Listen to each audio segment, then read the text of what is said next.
All right, everybody, you need to have beers for this. Got your beers, drinks? All right. At least someone does. All right, good. Thanks for joining us, everyone. We're happy to be here. Laura Serge, I'm with Spotter, as mentioned, VP of Sales. And just to share, for those of you that may not know us, Spotter is the company fueling the creator growth across YouTube. So here with us, we're here to talk about some really core topics that are important to both of our companies, and we'll dive into those in a second. And I'll kind of lead with that Spotter is here and truly amongst our authentic creators who are in the world of creation. The innovation content they're making is captivating fans across the world. And we love to find partners like Ryan and Jack in the Box who really lean into authenticity and to find that really important connection that we're all in the room searching for in our vast world of media and opportunities and options to connect. So excited to go deep there today with you and to hear more about the Jack in the Box story. So Yes, so to kick this off, not everybody knows Jack in the Box, and I feel sorry for each of you and your lives. If you have not, which means because you haven't partied or stayed up late or lived in LA in the 80s and 90s, we are a San Diego brand, but instead of me telling you, we have a nice video to play that hopefully you can see a little bit about Jack in the Box. So I think we can all agree, we see the authenticity, the innovation, and really what's been at the core of the business of Jack in the Box and the brand through time. And what he gave us a great sneak peek into what's coming. Those are some of the new looks of the stores as they continue to evolve and innovate over time to stay true to what the brand means to all the consumers. So we'd love to kind of talk today about a few pillars. So innovation will be our first pillar today and really understand how that has been very important to Jack in the Box. You saw a little bit of it here. What a lot of people may not know is innovators from the very beginning. So we're talking about the inventors of the two-way radio at drive-thrus. Oh, the radio, amazing. I'm sorry, speaker and the radio. So the two-way speaker really redefined how we drive through and enjoy our food and fast food as we know today. Jack in the Box was there for the first QSR salad, the first QSR breakfast sandwich, some really great pieces that have become what we enjoy today. So I'd love to hear more. We saw a little bit on the video as well, what that means to you guys and how you see that for the future. Yeah, it goes, well, like any brand, it's when Jack's been around for 73 years. And when you really look at the history, it's about what are the pillars that made Jack, what made us who we are. One of those things is we really focus on innovation. You heard first breakfast sandwich. We beat McDonald's on a breakfast sandwich. First for the portable salad. First on the two-way speaker box. We continue to elevate and evolve what QSR can and can't do. If you haven't been to Jack in the Box, we have an egg roll on our menu. It is the best damn egg roll you will ever have. We have churros. We sell, our number one selling item is a taco. I sell a lot of tacos. It's about 10% of our business. And most recently, you saw in that video is a Smash Jack. We're taking those industry trends that are popular of food trucks, and then how do we make sure we take that innovation and mass produce it? And by being core to our pillar, we can continue to elevate, bring that unique news, the unique voice that we bring to the marketplace, and really make that guest experience as strong as possible through innovation. Love that. Delicious. Now we're all hungry, so maybe in a little bit we'll get some of that. The next pillar we really want to talk about, which is true and has really helped you guys own this spot in late night and kind of where you've been truly authentically talking, targeting, and reaching that core consumer to you. So we all know it's a very crowded space, completely competitive kind of environment that these guys live in, but the authenticity, not just within who you're speaking to and not abandoning that, but also how you show up, how you create your spots, thinking through the lens of that consumer, and also choose your partners that you feel are authentically connected. So I'd love to hear more. Yeah, as a marketer, I do feel fortunate being a CMO of Jack. I grew up on Jack. I went late night after high school and ate at Jack. College, I ate at Jack. And so I'm feeling like I'm running the brand that I was always born to run. And when, my job as CMO is really to build a strategy that everybody can execute on. And so we have the thing called the CRAVE strategy. If you heard me earlier, it's about being cultural, relevant, authentic, visible, easy, and distinctive. And what that stands for, are you cultural, what's going around you? Are you relevant to the needs of the guest? Are you authentic to who you are as a brand? Are you visible with the right message to the right people at the right time? It's easy to find and easy to get. And then most importantly as well, being distinctive. And I think as a marketer, you sometimes find brands that do one thing really well. And what I've really kind of coached my team and really built a strategy is we try to want to hit on as many of these as possible. If I can be distinctive and authentic as well as cultural relevant, we can really do unique things, which is you saw through Snoop Dogg. My franchisees despised me for partnering with Snoop Dogg. They despised me. I had to do a survey on the popularity of Snoop Dogg in Texas because my Texas franchisees were like, he's not popular here. And I'm like, it's Snoop Dogg. Like, he's popular everywhere. And you're like, well, he's going to get high. And I go, he will, not on our commercial. I'm sure he will in the spot. And so it's really about just being authentic. And so when we rolled out Snoop, everyone's like, well, this is a partnership we always wanted. And then we also found out, like with Ryan Reynolds, that relationship came from all things drinking in a bar. I work at Jack in the Box. We ran into his team. We had a conversation, and you know, he owned Mint Mobile. We had Mint Shakes. Seemed very easy to create a Mint Mobile shake, and it really create a unique relationship with Ryan Reynolds and doing the brand differently. We've also partnered with Mark Hamill. Mark Hamill got his start before he became Skywalker. He worked at Jack in the Box. He worked at Speaker Box. We actually fired him for imitating Jack at the drive-through. And so we reached out and tried to amend, you know, a year ago and said, hey, do you want to come back and work with us since we kind of fired you and created your career? And he was very fortunate, and it did really well. And that authentic voice of being true to who you are, because it's one thing to say, hey, we know who we are. It's another thing to live who we are. And I think that's the part of a brand we're at now, where we are living who we are. We're not afraid to push the boundaries. We are the underdog. We will talk more shit to every other QSR brand in the entire industry. We are the only brand that Wendy's will not go after on X or Twitter. They will not talk to us. We will go after them, and they're like, no, you guys you're too aggressive. And it's just who we are. Because we have a CEO that is amazingly awesome with a big head. And so we just love who we are. And I think you also saw how it's not just the marketing, it's every single consumer touch points for Craved. Our new store design, you saw the purple and the red. Those are ownable by us. And that's how we stand out and be more distinctive, because when we execute that, right now, we're like mustard and ketchup as our colors in our old stores. But by being purple and red and owning who we are, we stand out. And every single store we open in the new look is almost double in sales. And so we have the capability to really stand out and live who we are and actually bring the marketing to the store. I don't know if you saw, it was really quick. On our slogan is a burger place famous for its tacos. And by putting that on the store, you start realizing there's something. We kind of say it's a little bit of Austin. We kind of keep it a little weird. That is kind of what we are. We're that weird place that has churros and tacos and burgers and egg rolls.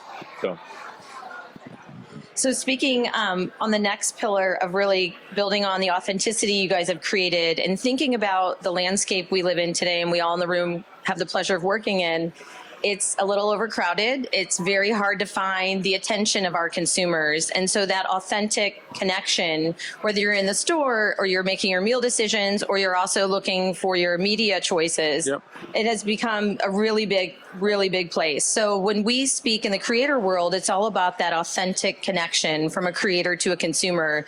That is the power behind that content. And you guys have leaned in heavy in that space. So I'd love for you to share a little bit, when you work in the creator space and you're thinking about authentic connections, how is it important as a brand person and a marketer to really let the creators have authentic control and what you guys have done differently? Yeah, and I heard earlier today on my panels of people saying, oh, these things happen and I have legal and I have to run this by people. I do not run anything by anybody. I apologize for this. But I grew up in social. I grew up in digital. I'm an e-com guy that somehow got to be a CMO. And I understand the sense of speed. I've educated the others around me saying, we will deal with the consequences of a cease and desist. And I get about 5 or 6 a year. And we know how to handle them. And, you know, I think the last one I got was from Corona because we knocked off their Snoop ad. We started our commercial with Snoop on the beach. And Jack walked up and said, hey, you look thirsty. Let's go get a drink. Or you look hungry. Let's get a drink after, let's get some food after your drink. And Corona did not like that. Luckily, they let us run with the spot for 8 weeks before they told me to cease and desist. So we got the max run of that commercial. But I think it's twofold. Is we put guardrails in place for creatives. We have them create the content in their world, in their voice. I am not creating my brand in my voice to give to them. I'm saying, how does my brand fit in your voice? But it's also what Spotter does too, is being able to take our content and saying, how do we partner with the right premium content creators to showcase our brand and showcase our ads? And that's where we've also seen a lot of work where it's very contextual, it's very targeted, and we're talking to the right guests that really, drive our brand and drive our products. Perfect. So we talk a lot about innovation, authenticity, and kind of those crossroads that you guys live perfectly in. When you think about what we saw in the sizzle and where you're going as a company, and we talk about you're going to stay true to those lanes, but when you think of the future and you think of how those things are very important to you, where do you see the mission here with Jack in the Box? We're seeing the map of where we believe you're going. Some of them were teasing us. Tell us that plan. What does this look like? What does the future mean for Jack in the Box? The good news is we're back to growing. So we are a San Diego brand. We're born and bred. People in San Diego don't even know we're born and bred in San Diego. I got to do some better marketing there. But we're a California brand, and we're not in Chicago. We're not in Florida. We're not in New York. Like, there's big pieces of the United States that have late night life and parties and like to do things. We are that brand. 30% of our sales happen after 10 o'clock. We're not going after kids. I have a kids menu, but it's like 0.00001% of my sales. And it allows us to be that edgy self. And so as we explore, we have our new store designs. We've been very strong success in Salt Lake City and Louisville. We just rolled out into Mexico and Chihuahua, so our first real international store 3 weeks ago. And we're going to hit Chicago and Florida hard next year. I see us in New York probably 3 years from now. We already know how we're going to roll this out. Like, we want to rent out a bunch of bodegas and just start selling our food out of the New York bodegas. And we've already created good relationships with them. So we're really trying to say, how do we do things different? How do we own the night? We are a late night brand. It's what we do best. And the other thing we do is all day breakfast. Those other lame brands, 11 o'clock, 10:30. Like, who gets up that early for breakfast? Like, we have breakfast all day. So if you want breakfast at 11 o'clock at night, you can come to Jack in the Box. You want tacos at 6 a.m., you can come to Jack in the Box. So we kind of throw the rules away that the other competitors really hold by, because it's all about simplicity and speed and reducing what your options are, while we actually do the opposite and really have no rules.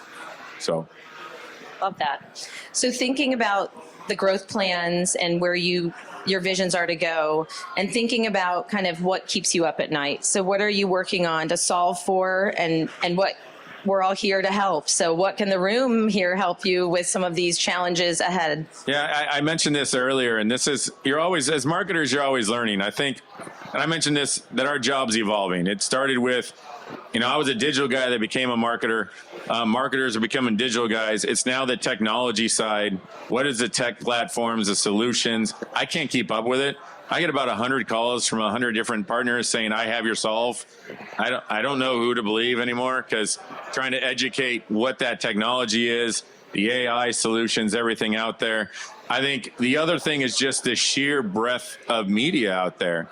I'm still learning where, I'm a CMO. I watch TV. I say, where are my ads? I don't see my ads. I eat a Jack in the Box once a week. Why am I not seeing our ads? And my team's like, wait, we are buying ads. You should see our ads. And then we just realized, and I didn't know this, that because I'm one of those lame people that has a Samsung TV that uses the apps on my TV versus a Roku, I do not see our ads unless they're in a live sports. Now, if you're on Roku, you see my ads so much that you will go to Jack in the Box every hour. And it's just understanding that, and we're like, okay, that's a channel we missed. And then we're like, what about people who have LG TVs? Well, that's another channel we missed. And you start thinking about between where people watch video today is becoming challenged. And that's why I think even why we partner with Spotter and why we do certain things is because we know the audience, we know what they're looking for, and we're able to do the right marketing and the right people at the right time in the video space that sometimes we're not able to do in TV and streaming TV. And it's just going to get worse with Netflix and everybody else having ads. We're trying to find creative ways to reach the same amount of people. I talked to my media company and they said, because my franchisees have to educate them, you know, sales go up. They think there's just money sitting there that now is in a bucket that I can just do things with. And I go, well, video costs have gone up 60%. If I bought the same TV ads 5 years ago, they cost 60% more now because I have to buy them across 3 or 4 different platforms. And this is just the challenge that we're dealing with, that every brand's dealing with. And I am lucky I have a good budget. It can't ever be cut. The best thing about, if you ever want to work in QSR, work in QSR.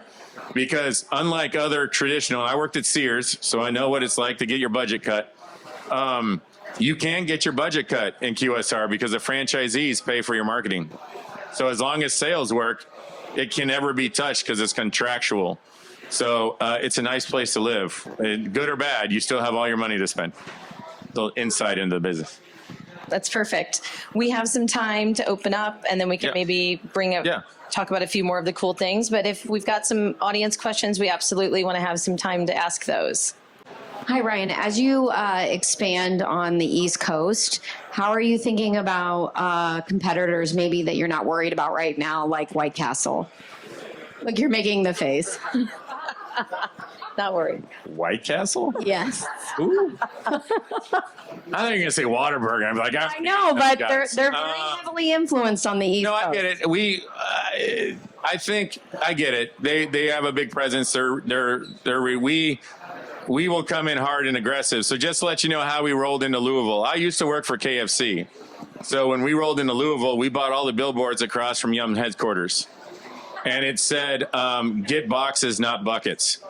And that's what the whole town said for the next 3 months. We just talk crap about KFC. So White Castle, I would probably do the same thing and say, get one nice big burger versus like 12 little tiny ones. I don't know. Knowing Ryan, he's going to go after Harold and Kumar. That would be good. We could hire them. Yeah. Yes, you're welcome. There you go. Noted. I'll give you credit on that one. Yeah, thank you. You have a question? So I'm a huge Jack in the Box fangirl, born and raised in California. Love you. I was telling my colleague that when I moved to New York, the first thing I did was check how far the nearest Jack in the Box was, which was South Carolina. And I seriously considered renting a car and driving down there at the time, but I didn't do it. And I'm actually going to ask you a question about something I already know about because it's such a huge part of Los Angeles culture. And it's a big deal to me because I'm a ride or die Lakers fan for life. And you have this thing where we all get free tacos when the Lakers win and score over 100 points. And I would just like to hear about how that partner originated because we all love it. And it's a massive, cool thing at Staples Center. So because we're not national, we have a lot of local partnerships. We partner with the Astros, the Padres, the Lakers, the Dodgers, and now the Diamondbacks. Well, we have a different philosophy. I do not just want a billboard. I do not just want a sign in the stadium. I want to be seamlessly integrated into the sport. And so for Lakers, anytime it's Lakers score and hold under 100, we give away 2 free tacos. Well, the chant in the stadium is always, we want tacos now. And it's in the video game of EA Sports. So if you watch EA Sports and you're playing the game, it's in there. If you go to the Padres, you see on the foul pole a 900-pound jackhead at the foul pole. That is now in the video games. And that's literally how we think about that crave strategy in our partnerships is how do we be distinctive that it would show up in EA Sports and their games. And so we're like, for example, Diamondbacks, I am in line to buy the pool. I want the pool. I want to have little jackhead floatable balls and things in the pool, and that person is still holding on to that license, and I can't wait for it to end, and we'll buy that. And so this is how we think about the stadiums of how we seamlessly integrate. So Yeah. Hey, my name is Max, Promo Republic, franchise marketing platform. So do you guys actually enable local marketing? So you have so many franchisees, but Yes. they're not all marketers, right? Yeah. Then don't really have time to be ones, especially when it comes Yes. to online marketing with all these new platforms where you have to have profiles, reviews, social media. Oh my God, search, maps. Yes. So how do you help them? How do you enable Yeah. them with those kind of things? Well, I think the number one thing with franchisees is education, because they're not. They still think a TV ad is the only marketing thing that's ever existed in life. And so I have a local marketing team. So the way QSR works is 4% of my money from the franchisee goes to system, big, cool stuff. 1% goes to local, and that is to support the stores. And so a lot of this is education of you need to have billboards, you need to have directional signage, or you need paid search. You need to have retargeting, geo-targeting around the stores. Franchisees are like, wait, I can talk to everybody within 2 miles of my store? Yes, you can. And so we take their money, educate them. And a lot of, for us, it's test and learn. So new media comes up. We will say, hey, LA franchisee, we want to test XYZ. Let's do it. We test it. We see results. It goes on for the whole system. So I have a team. I have dedicated 4 or 5 people. They also work the local sports deals we just talked about. That is local funded. And it's fun because it's their money. The franchisees get to choose where it goes. And we get to kind of build a strategy for it. So Get to New York. What's that? Get to New York. Yeah. 3 years, New York. 3 years. That's his vision. That's the plan. Well, we appreciate. By the way, we play the song "No Sleep Till Brooklyn" at our headquarters every time we do a new store opening because we're waiting till we get to Brooklyn. That's the big one. So- That's the big one. I love it. Well, we appreciate everyone listening, understanding about all the important moments that you guys are having in culture. We appreciate you being here, and Brand Innovators, thanks for having us. Everyone, we'll look for the expansion in our Thank you. markets. Thank you.